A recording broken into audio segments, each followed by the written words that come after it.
It's Songtalk Radio with Michael, Neil, Phil, and the gang. Welcome to Songtalk Radio, the show with songwriters talking to other songwriters about the craft of songwriting. We share tips, tools, and techniques, and together we all become way better at being a human being and writing songs. I'm your host, Mike Proudfoot, and with me are the other members of the Songtalk Radio Action team. My co-hosts, Phil Emery. Hello, Phil. How are you, Hello, sir? Michael. Very excited to be here. It's going to be a great show, I think. I believe it is. And Neil Modi, how are you? I'm doing quite well. I'm well aware of the metrics for a good song, but being a good human being, that's a whole different podcast, guys. I'm trying to branch out.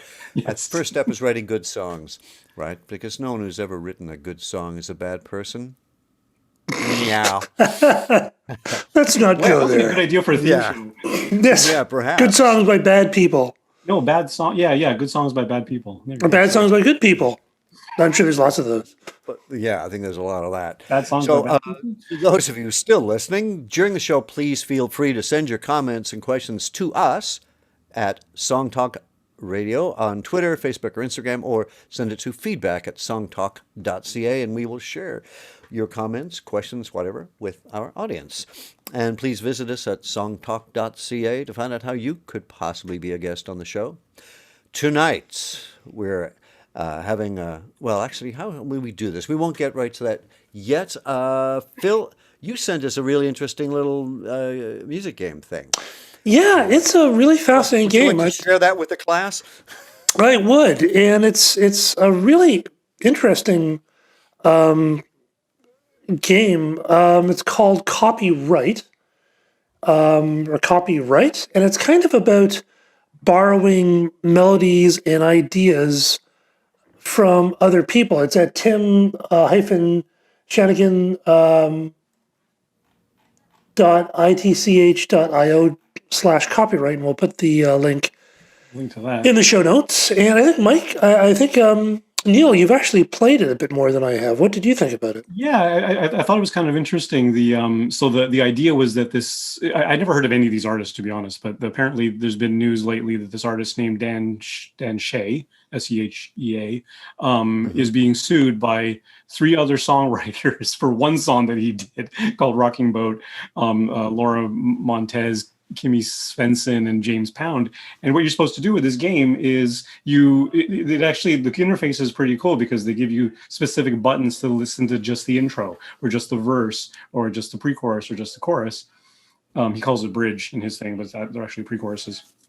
And you can listen to little bits of those individual songs, and then you have to select what part of the other song did Dan Shea steal for his part of that song, and what instrument was it, or was it the vocal melody? So there's little drop downs, and you can say, Dan Shea stole his vocal melody for the chorus from Kimmy Svensson, her vocal line from the chorus, and there's a podcast to go along with it, and you can actually listen to what the podcast hosts are saying about it as well, and they give you little hints as to some of the stolen bits are actually quite subtle, because one of them I figured out was the guitar melody in the chorus he stole from a synthesizer line in the intro of another song.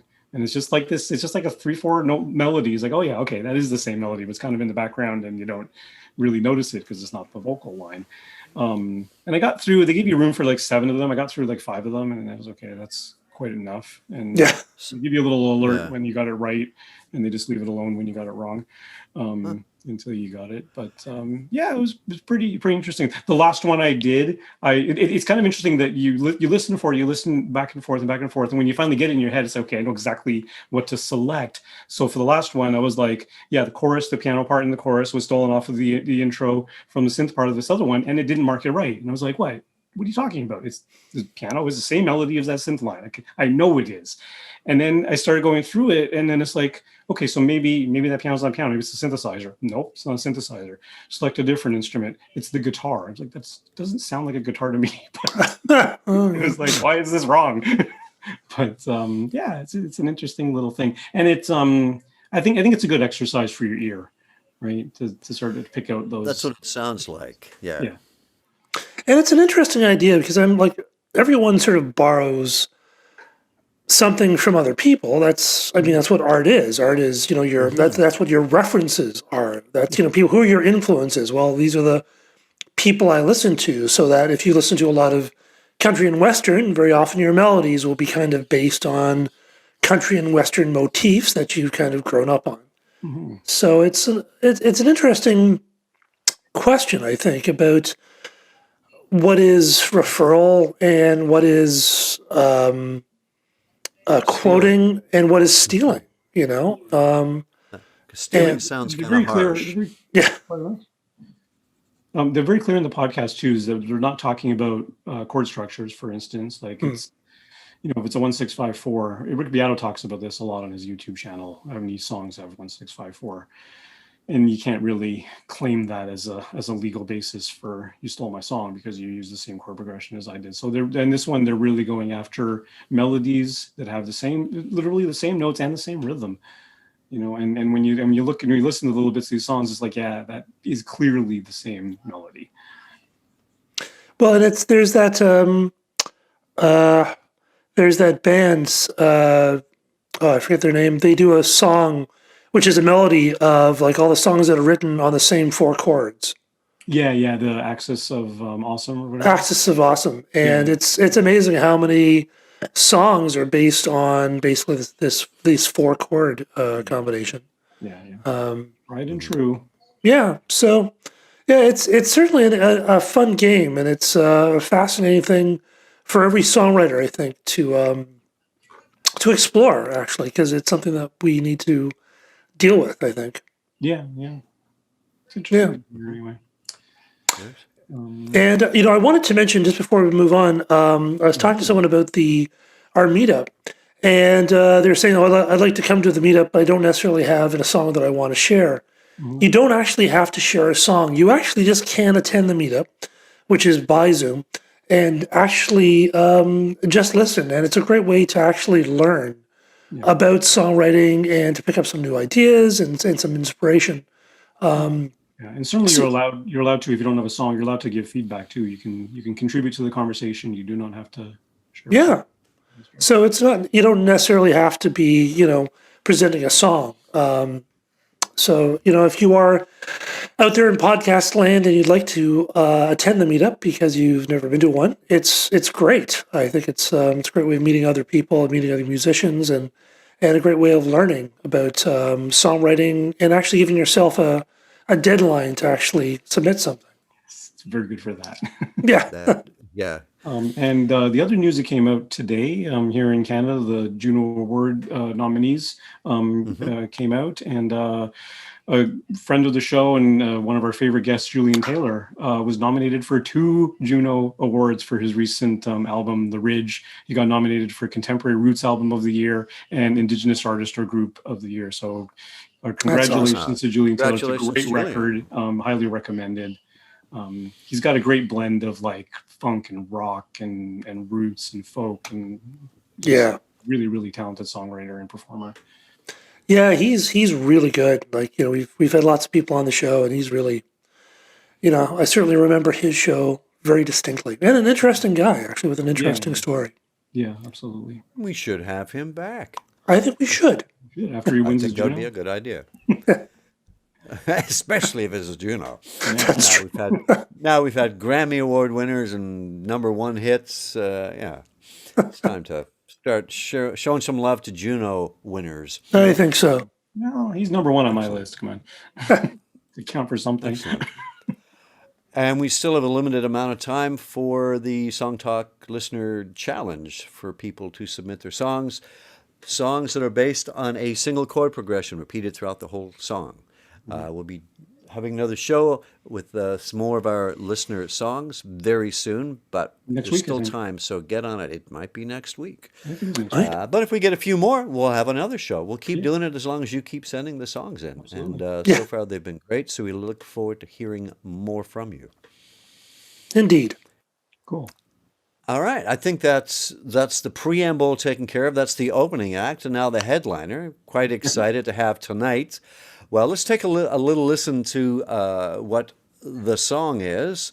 The band is Jellyfish Interrupted, Funk with a Twist. Let's take a little. Here's a little taste of what we're going to talk about tonight.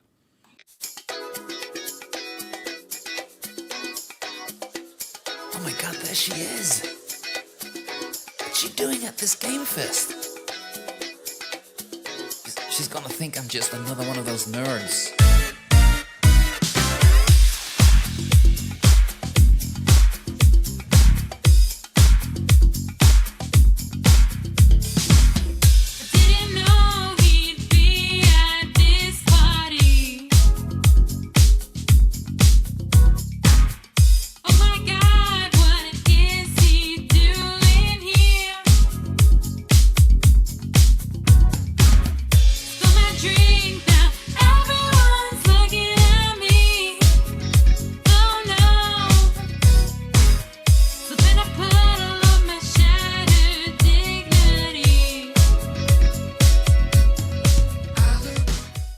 All right, that is a little bit of Groove with You from Jellyfish Interrupted.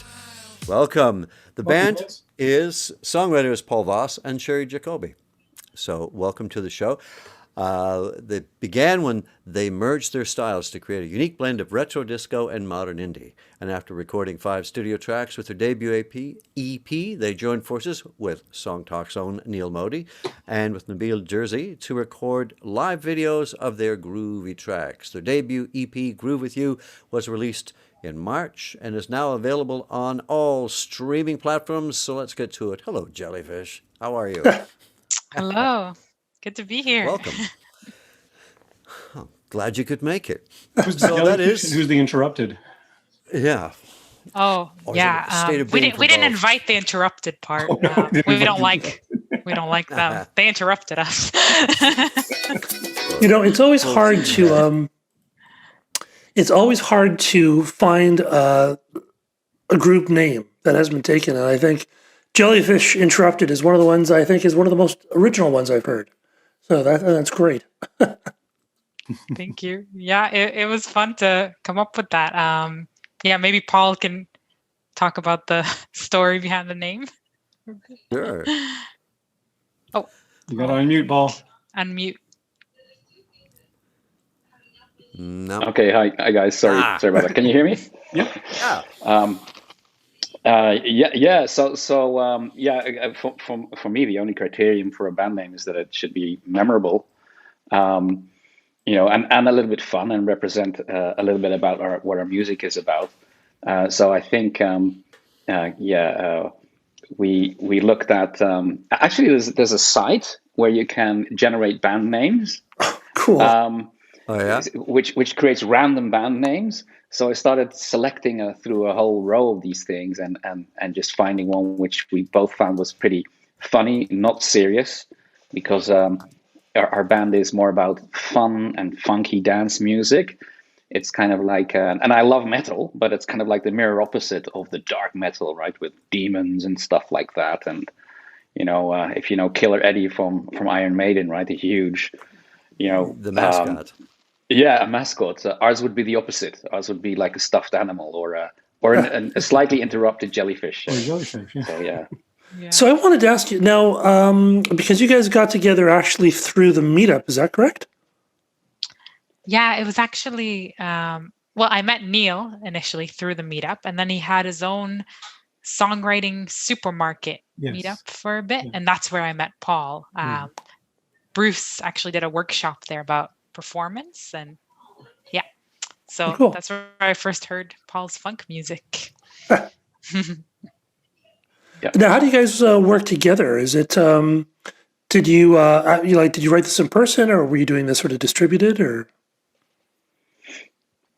No, I had some of the ideas in my head, but at that time I was still living in Toronto, and Sherry was living a little bit off, so we would kind of like meet in parks on neutral territory, right, close to our houses, so that we didn't have to travel.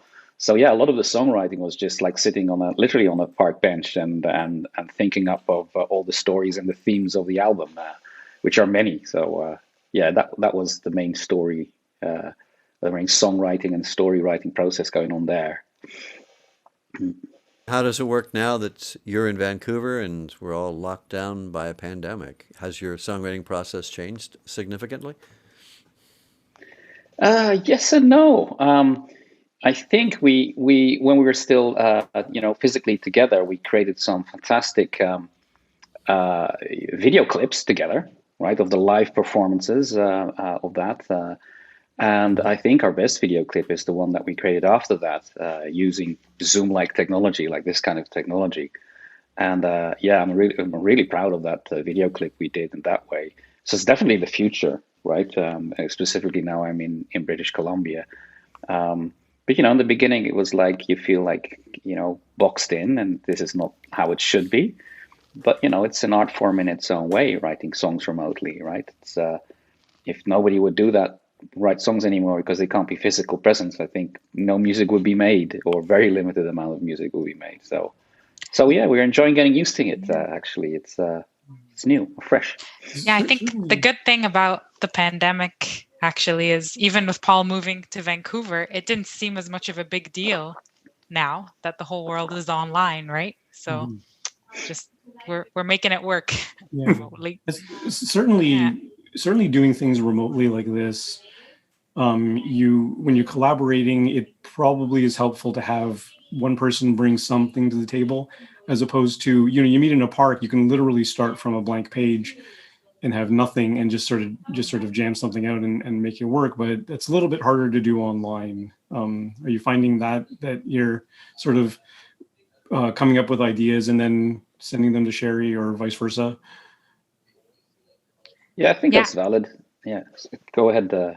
Yeah. No, it's true. I do miss the experience of live singing and kind of the spontaneity of jamming together, right? I think we can't really replicate that yet online, but there's still a lot that can be done. Yeah, we like sending a clip and then I'm singing over it, and I can send back what I sound like over the instrumental that was sent to me, right? So more asynchronous.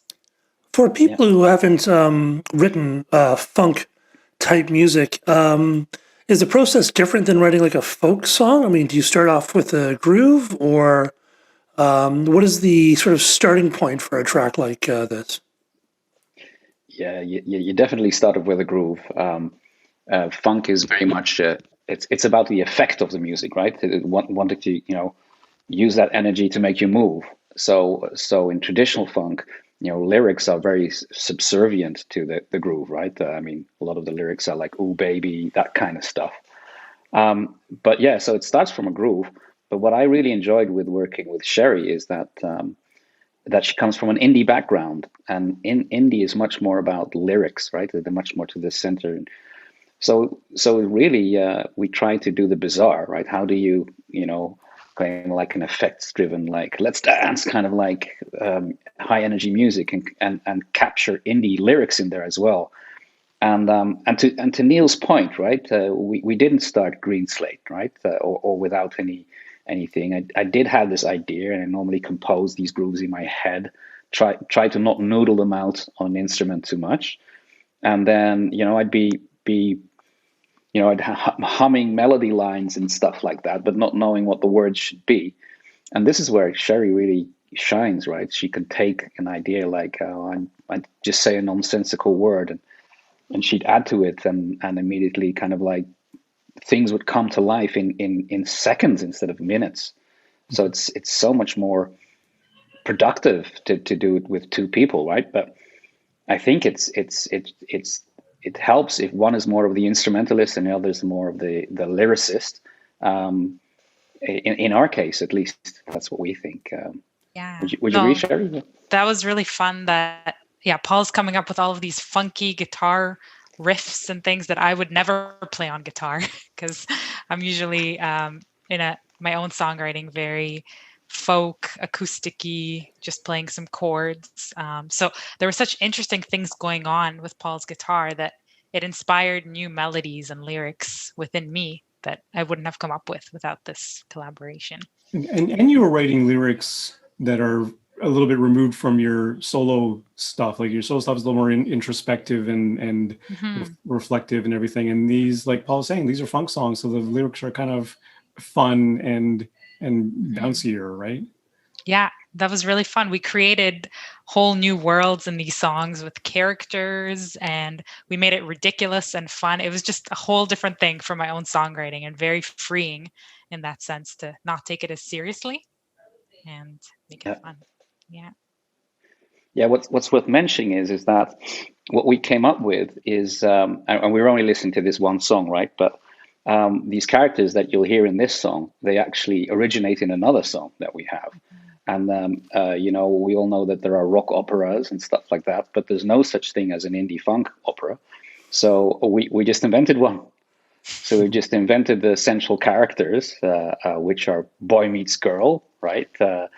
And we fleshed out these characters. What would they do? And because indie is more of a more introverted kind of like music, more contemplative music style than funk is.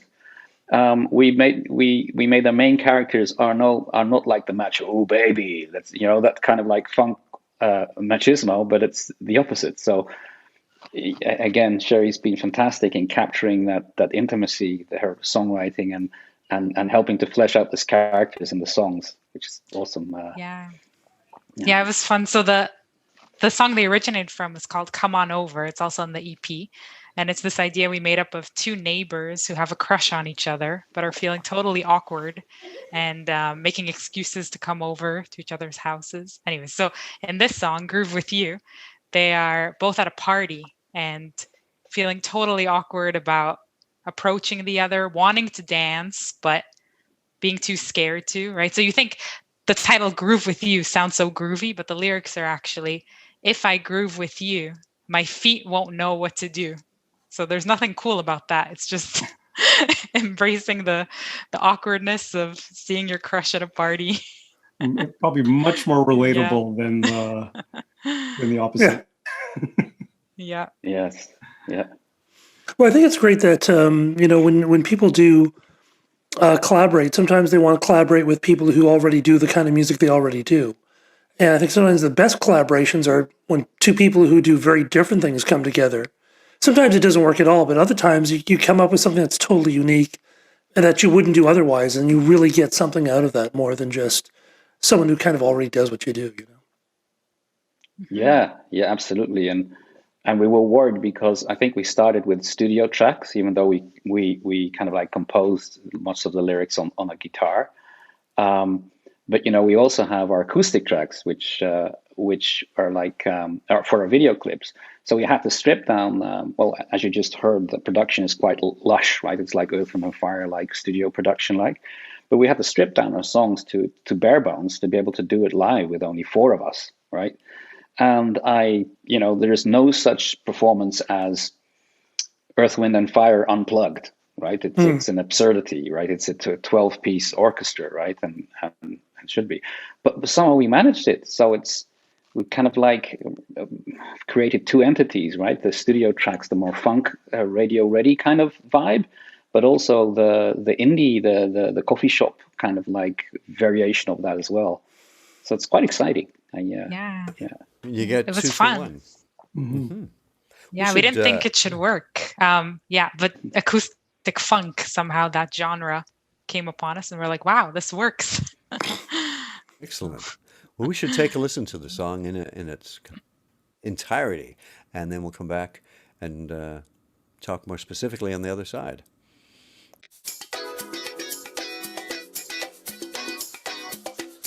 Oh my god, there she is. What's she doing at this game fest? She's gonna think I'm just another one of those nerds.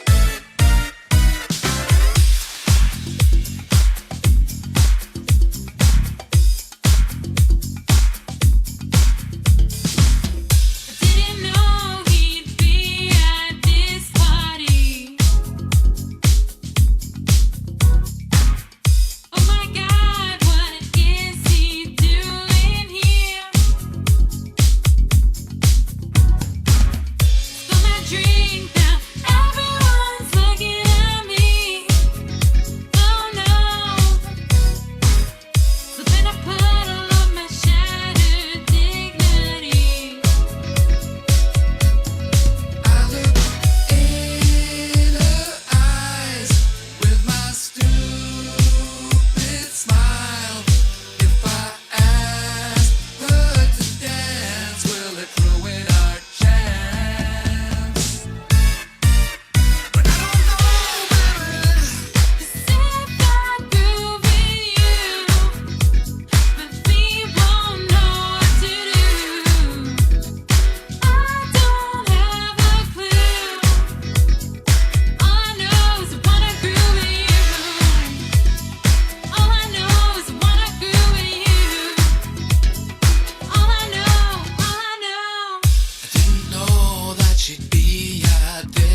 ask her to dance with me. Come on, dance with me. I look in her eyes with my stupid smile.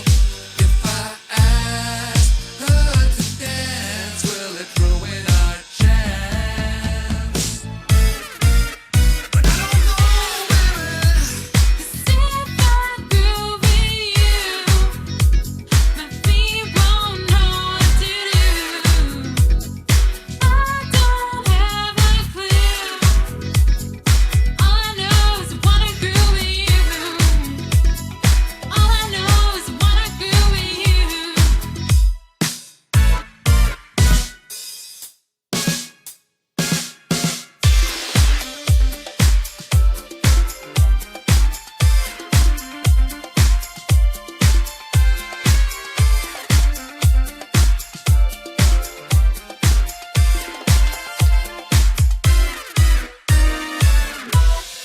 Hi there.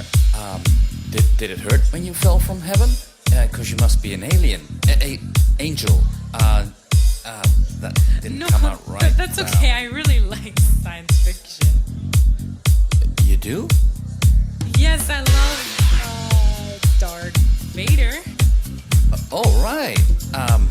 You know, I can get us tickets to Comic-Con if you would, Sure. I heard it's a great movie. yeah. So I'm into cosplay. Are you into that too? I think so. I heard they have a really good singer. Yeah, well, this is one of the songs right now. Would you like to dance? Yeah. Yeah. Let's do it. If I groove with you, my feet won't know what to do. I don't have a clue. All I know is I wanna groove with you. 'Cause if I groove with you, my feet won't know what to do. I don't have a clue.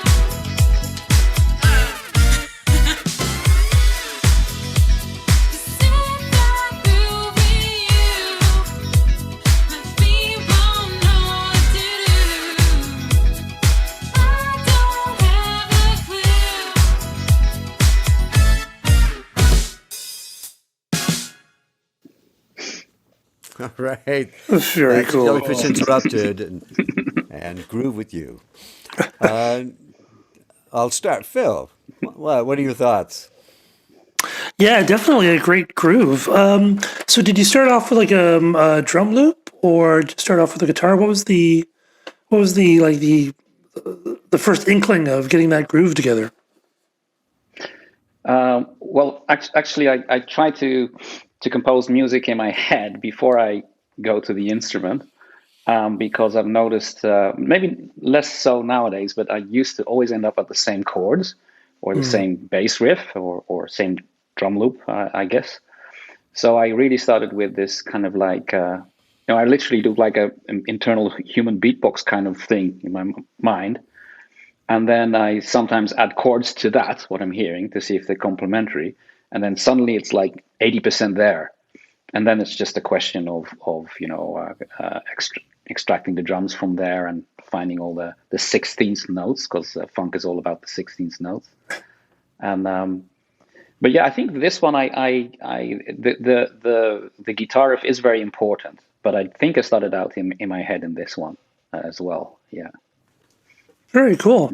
Well, it's such an original approach to the lyrics, because most dance music or dancey funk music very often it can be kind of simplistic. I mean, there's other people who do more complicated things, De La Soul and stereo MCs and that kind of thing. But yeah, it's great, and lots of really tight rhymes with the all I know I want to groove with you. All I know is I want to groove with you. All I know, my feet won't have a clue. I really kind of appreciated that. I thought that was good. And I really like the dialogue, the middle dialogue part. That's hard to do and do well. It's one of those things lots of people do. And don't know if you remember, there's that Spanto Ballet, and he has a thing, sometimes I wonder if I'll ever find true love. And after that, he has Yip Yip Yi Yay. It's a really weird. Oh, is that ABC? Yeah, ABC. That's Yeah, it. yeah. And that's I don't know how successful. I mean, it was a huge hit, so I guess it was okay. But it can be a hard thing to pull off well, I think. So very well done. Wow, thank you. Yeah, that was totally out of our comfort zones. That talking part, we just like put on this acting hat, I guess, pretended to be these characters and said some ridiculous things. Yeah, Was that also- scripted? Was that scripted, or did you just kind of make that up? Yeah, but I think both. Yeah, we had a rough script, but then we ended up sort of improvising some things. But yeah, we had this idea that they couldn't hear each other very well because it was a loud party. So what they're saying makes no sense. Plus, they're feeling very awkward about it. So we just came up with the silliest things. Did you do that over the track, or was it sort of by itself? Well, it was very difficult, actually, much more difficult than I expected it to be, because if we were kind of like doing our first iteration, just talking over it, for me at least, I'm not sure about Sherry, but you start timing what you're saying, right? But that's not what it's about, because when you're just approaching somebody, it's spontaneous. So yeah, we had to dump that idea of using the music in the background. I think we did end up turning down the music very, very low, that it was just like slightly annoying to us, like the characters literally are, right? Because there's a party sound that we mixed into the back of that as well. But we halfway through the process, we were taking it too serious, and we said have to take it a notch back again. It has to be more spontaneous. It has to be more ridiculous. Yeah, that really stretched me. That's like Sherry mentioned. That's a new dimension I hadn't done in any song before. Great characters and funky dialogues like that. Yeah. Very cool. Neil, what are your thoughts? Well, of course, because I'm a member of the band, I've heard this song many times before. This is when Paul was referencing the acoustic live videos we've done. This is the one song we haven't done yet. We've done all the other ones that are on the EP. Okay. But in any case, I really love this song. I love the middle bit, and I think to your point, Phil, I don't know that ABC song, but it sounded like those words that you said that he spoke could have easily been sung. Whereas what Paul and Sherry wrote in this scripted section, it kind of has to be spoken. Like the way it's written, it's not really suitable for singing, perhaps, right? Because it's got a lot of those ums and ahs and the kind of awkwardness and that sort of thing. So it's really quite cleverly done and well done. The interesting thing about this song is it's quite long. The runtime is over 5 minutes, right? Oh. But it 503. Yeah, 503, but it does not get boring, even though the groove in the verse, in the groove in the chorus is the same bass groove. The bass line is the same, and it's a great groove. But even a great groove, if you're too repetitive with it, it gets boring. But what breaks it up is the pre-chorus, which is very, very short, but it's very nice. It's very nice just to give a bit of that respite before you get back into the groove. So really well constructed, and of course the spoken word section breaks it up some more and actually makes, and that's actually what gives it its longer length. Yeah, and super catchy because of the perfect rhymes, and the melodies are wonderful. I would have liked to have seen heard a little more Paul in the second and third choruses. I think because both of the characters are having that same thought. If I want to groove with you, but my feet won't know what to do. I think it would have been kind of cool to play around with trading lines or something like that. Like you guys have the duet thing going really nicely, but I think it could have been pushed a little bit further to give the additional choruses a little bit more variety as well. I wanted to mention though because some people, when they talk about pre-chorus, there's sometimes, if you're just coming into songwriting, you hear people talk about pre-choruses and you're not really sure what they are.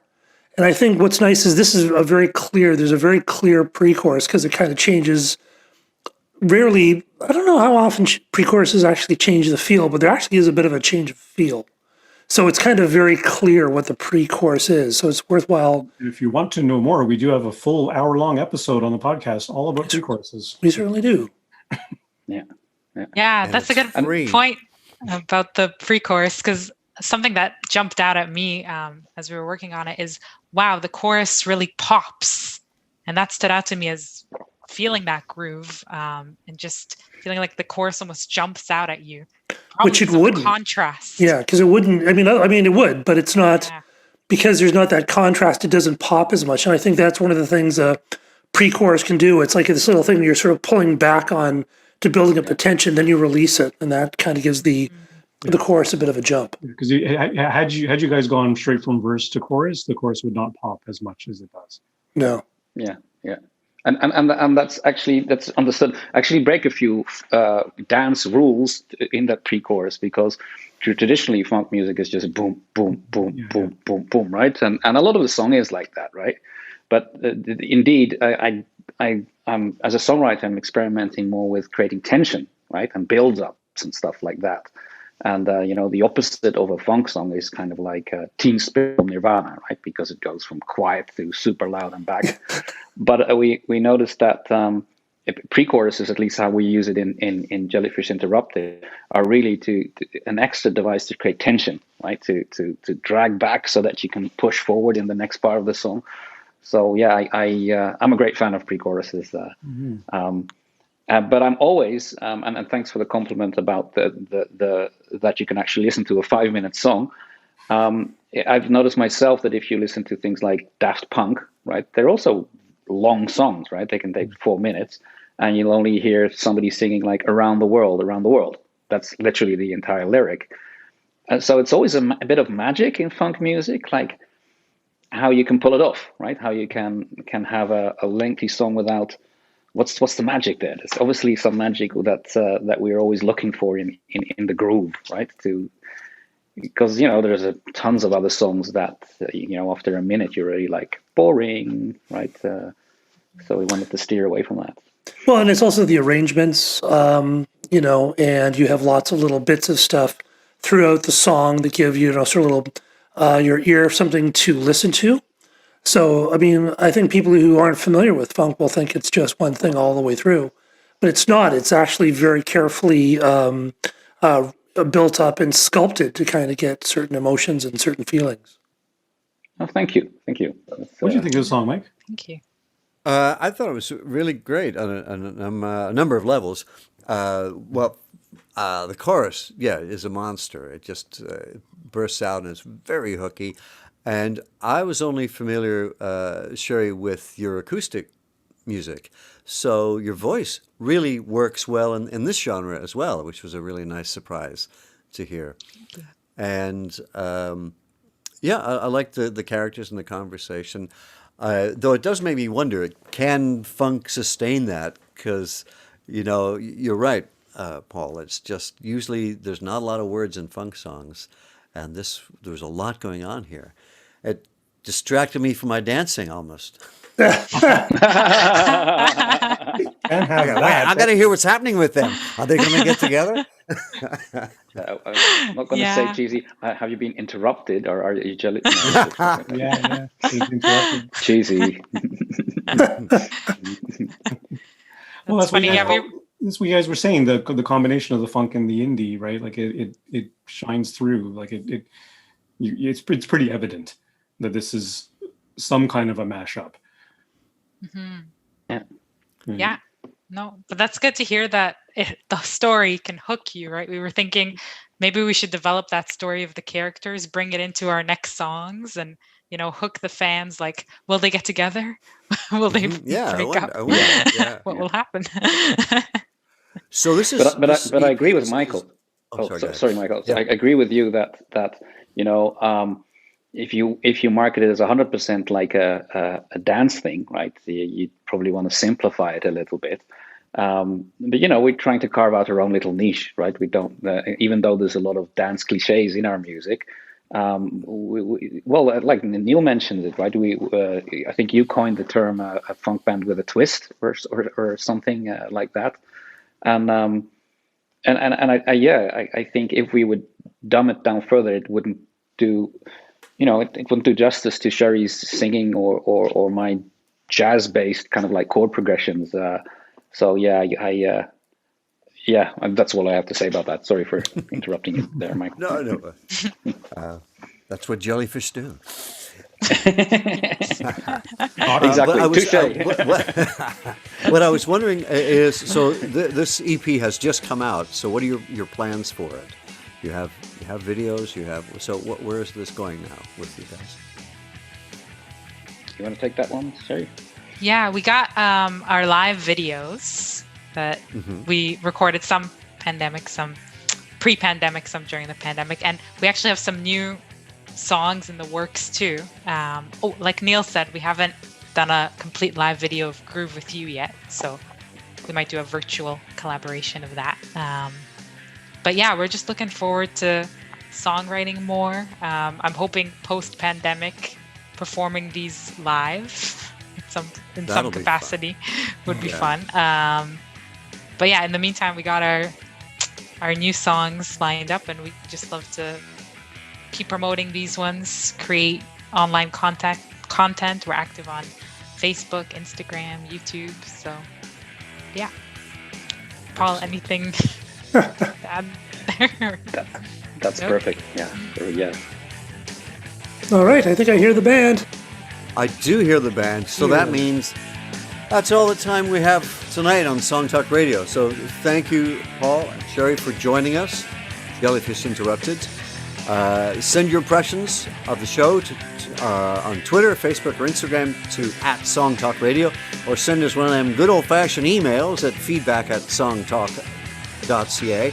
And be sure to check out our YouTube channel for live performance videos and full episodes of us in boxes talking to other people in boxes. And you can stop by the site at songtalk.ca. Subscribe today to Songtalk Radio Podcast on Apple Podcasts or Google Play or Stitcher.com or Spotify or Podcast Addict or even some guy in a dark alley who's handing out free podcasts. Whatever it takes. Wouldn't trust And that. don't forget to sign up for our free. Viruses You attached can get a to free newsletter too. And you can find links to products and books and web services, anything we mention in the show. We'll try to put in the post so you can see that on our resources page at songtalk.ca. We will have a Song Talk meetup coming up soon, in a couple of weeks. So that's free to join on meetup.com, free to attend. You don't have to have a song. We'd just like you to come check it out and give your feedback to people who are bringing in their music. Probably see Sherry there, maybe Paul. Let me see. You'll find out when that is and where to check it out if you go to songtalk.ca and check it out. If you want, let's see, we want more Jellyfish Interrupted. Where do we find you? What's the best social place? So Facebook and Instagram, and our EP is on Bandcamp. So yeah, jellyfishinterrupted.bandcamp.com. And it's spelled as it sounds, right? Yes. Perfect. And if we need to get a hold of you or if there's anything going on, Neil, where can we find you? neilmodi.com is the best place. neilmodi.com. Perfect. And Phil Amory? philemory.ca. Very good. Me, you can find on Instagram, Proudfit420. That's it. Have a great night. Thank you so Right much. I could feel the music about to come to an end. Yeah, great tune. Great tune. Yeah. Yeah, thank you guys so much. This is Yeah. and for your gracious words and your valid comments. It's What we do. yeah. Yes. So, Paul, what is what are the funk bands that get you moving? Well, nowadays there's some really new generations, right? Because I started in the '80s, back in the first wave of that. But you have Louis Cole. Have you heard of that guy? No. He's a drummer and just an absurdly good drummer and a songwriter. Very very indie as well. And there's also Wolfpack, if you know that band, New York-based Wolfpack. Oh yeah. And they have this, which surprised me totally, right? Because the day of the shredder has kind of like come and gone, right? Now, funk music never had the shredders. It was like Nile Rodgers from Chic, right? Was like background. You know, you as a guitarist, you're not in front ground. But you have this guy, oh my God, Corey Wong, and he's playing funk guitar. Like, you know, if you listen to him, you're saying like, am I looking at the time warp 20 years ago, right? Am I looking at the 80s? So, but and even Bruno Mars, right? I'm listening to songs that could have just been in the hit parade in 1982, right? It's just uncanny. So I'm lucky because I grew up in those days and I had my chops ready.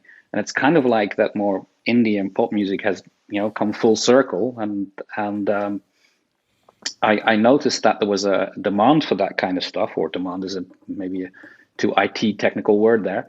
When I was doing open mic sessions in Hoboken, in New York, on an acoustic guitar, right?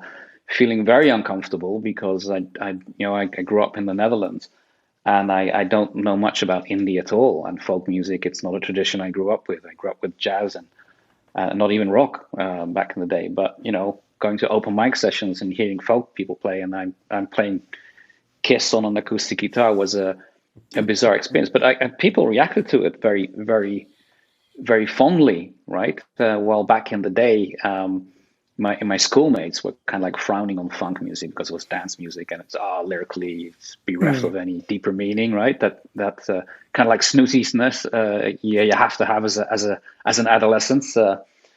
But yeah, it's kind of like maybe you're even righting some wrongs, right? Maybe I'm trying to say funk can be more than just a dance groove, right, or something. I don't know. We'll see where it goes. Yeah.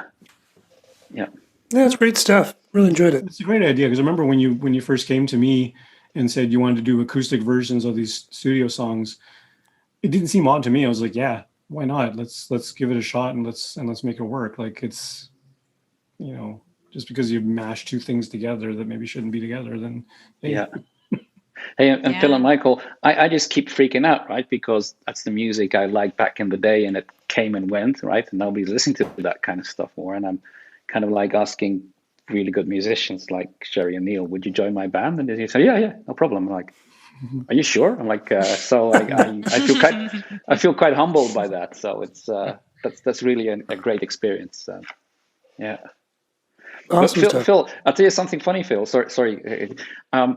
Halfway through the interview, I connected the dots. On Facebook, we seem to be sharing each other's Facebook things quite a lot. Yes. Yeah, and I was like, Phil, what's the guy? He said, oh yeah, we're both like nuts about this site called Shitposts disguised as science diagrams. So they're great. So, yeah, they're fantastic.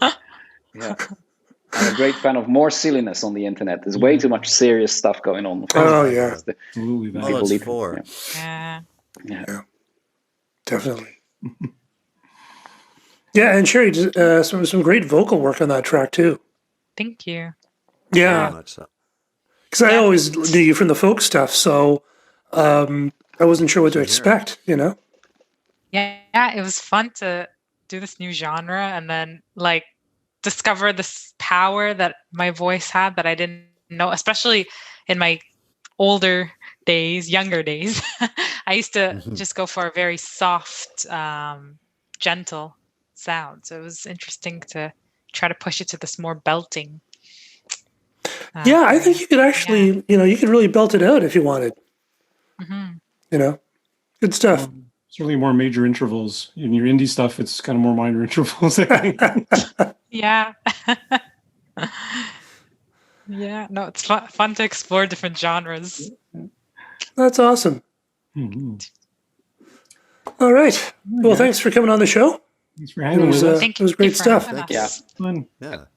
And thanks again for giving us this opportunity. Yeah, I really appreciate it. And You betcha. and I think I have fond memories of being on the show 4 years ago. So It was a while maybe in back. 4 years' time from now, maybe we get a Juno Award, Sherry, Yes. and have an excuse to come back.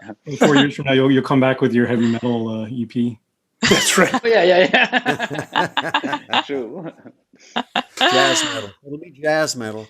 Jazz metal. We're talking. All right, guys. All right. All right. Yeah. Well, stay safe, everyone. Much. Yep. Yeah, you Yes. too. Have a good Have a weekend. great evening. It's coming close. Yes. Thanks Bye-bye. again. Thanks. Take care. Thank you. Bye. Take care. Bye. Bye.